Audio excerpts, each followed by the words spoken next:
I never imagined a single night could tilt my entire world on its axis. My name is Leo, I'm 38, and for the past 8 years I've called Marlo my wife. We met in college. She was the sunlit kind of person, always spilling color and laughter into every room. I was the opposite, measured, steady, the one people leaned on. She used to tell me I made her feel anchored. I thought she made me feel alive. But lately, something in our orbit had shifted. It started so subtly I almost convinced myself it wasn't real. A look that lingered too long on her phone.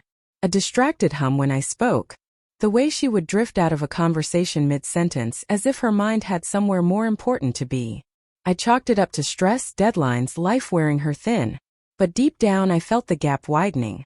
Every time I tried to gently ask if something was wrong, she'd just murmur, "I'm fine, just tired," and smile in a way that didn't quite reach her eyes. The small rituals that once held us together, inside jokes, light teasing, the softness of shared memories, felt like fading photographs left out in the sun. Then came the night everything cracked open. It was a Thursday. She had spent the whole day in her studio, sketching, humming, tapping her foot in that rhythm only she understood. I cooked dinner, nothing extravagant, just something warm to bring us to the same table. She walked in, glanced at the food and said calmly, almost too calmly, "Leo, I've been thinking." A chill went through me. "About what?" I asked. She stared down at her hands like they were holding a secret. "I want to test something. About us." I blinked. "Test what?" She hesitated, her voice thinning. "You know, if size really matters." For a moment, I actually wondered if I'd misheard. The words didn't fit the woman I'd married. But I held myself steady. It didn't feel like an insult.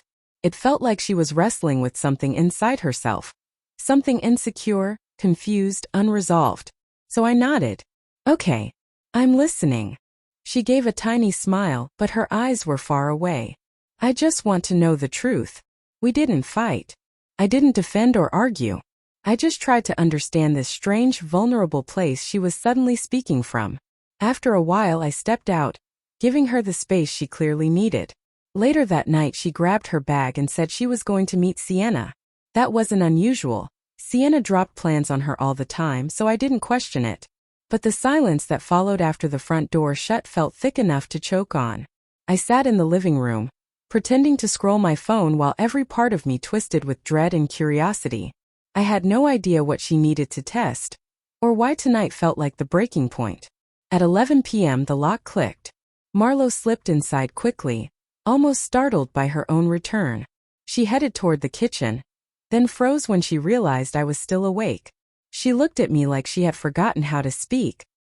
She began but stopped. I looked up slowly. What I saw wasn't guilt, or disappointment, or even conflict. It was awe. Raw, startled awe. She took a step toward me, her breath unsteady. I didn't expect this. My heart thudded. Expect what? She let out a small laugh, disbelieving, almost breathless. It's not what I thought. Not even close. Whatever fear had been eating me alive all evening eased just a little. Not because of pride or validation, but because something in her expression softened in a way I hadn't seen in months. She came even closer, her voice barely above a whisper. "Leo, I think I've misunderstood everything. What matters? What doesn't? All of it." I didn't rush to fill the space. I let her words settle. Because this wasn't about the question she'd asked earlier, or the insecurity she went out chasing tonight. It was about the fault lines in our marriage, the ones we tiptoed around for far too long. It was about closeness, trust, and the pieces of us we had allowed life to bury. She reached out slowly, her fingers brushing mine as if grounding herself. "Can we try again?" she asked. And in the quiet of that moment, something fragile and important shifted back into place between us. The moment her fingers hesitated in mine before finally tightening around them felt like something inside both of us shifted. The test, the tension, the quiet resentment. It suddenly didn't matter. None of it.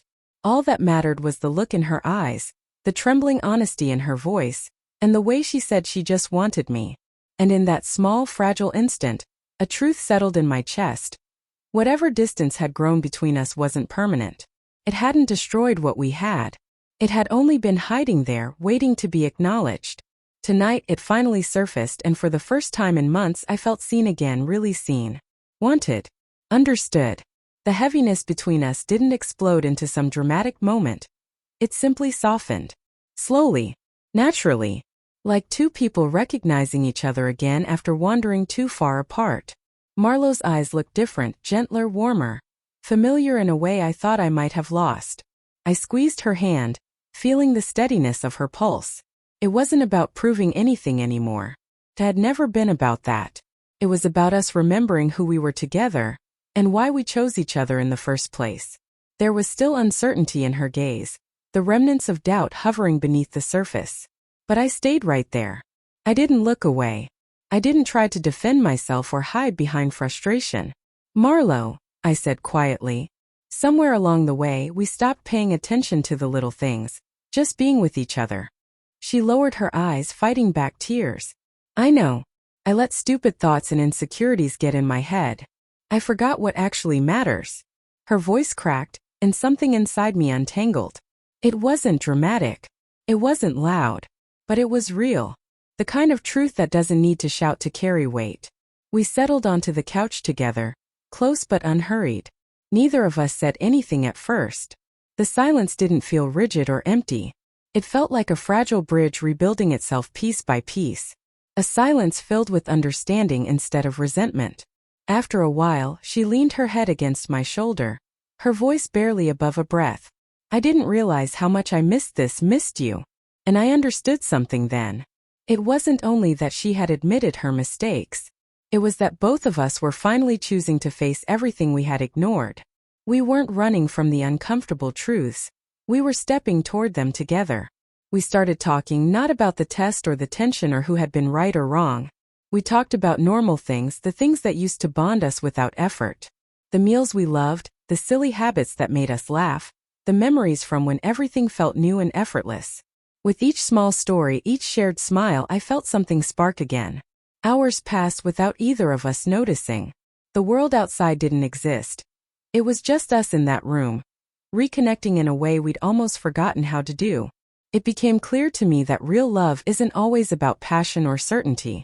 It's about choosing to stay present, even when everything feels dull or overwhelming. It's about patience, forgiveness, and seeing each other fully, even when it's difficult. Eventually she stood up, ready to head to bed. At the doorway she turned back to me, her eyes soft in the dim light. Leo, thank you for not giving up on us. For staying calm. For being you. Warmth spread through me, steady and grounding. I didn't stay because of any test, I said. I stayed because I love you. I never stopped. Her breath caught and she nodded slowly. I love you too. I guess I needed the reminder that not everything we worry about actually matters. What matters is us. Her words sank deep into me. For the first time in a long time, something inside me settled. The fear, the distance, all the quiet worries, they loosened their grip. Later, lying in bed beside her, I could feel her breathing calm and rhythmic. Her hand found mine without hesitation, and I held it with a certainty I hadn't felt in months. I realized then that love survives not because of grand gestures or perfect moments but because two people choose, again and again, to stay honest, to stay patient, to stay open. The night wasn't filled with excitement or drama. It was filled with something deeper, reassurance, clarity, and a rediscovery of everything we had been neglecting. Marlowe whispered my name softly, like she was relearning the sound of it. I tightened my hold on her hand. What happened that night wasn't just reconciliation. It was a quiet return to each other. A reminder that the strongest parts of a relationship are built in small, unguarded moments. We hadn't passed the test she was worried about. We had passed the one that truly mattered. Choosing love over fear, connection over doubt. And as the darkness wrapped around us, I knew we had found our way back. Not with fanfare, but with something far more powerful. Understanding and a love steady enough to survive the shadows.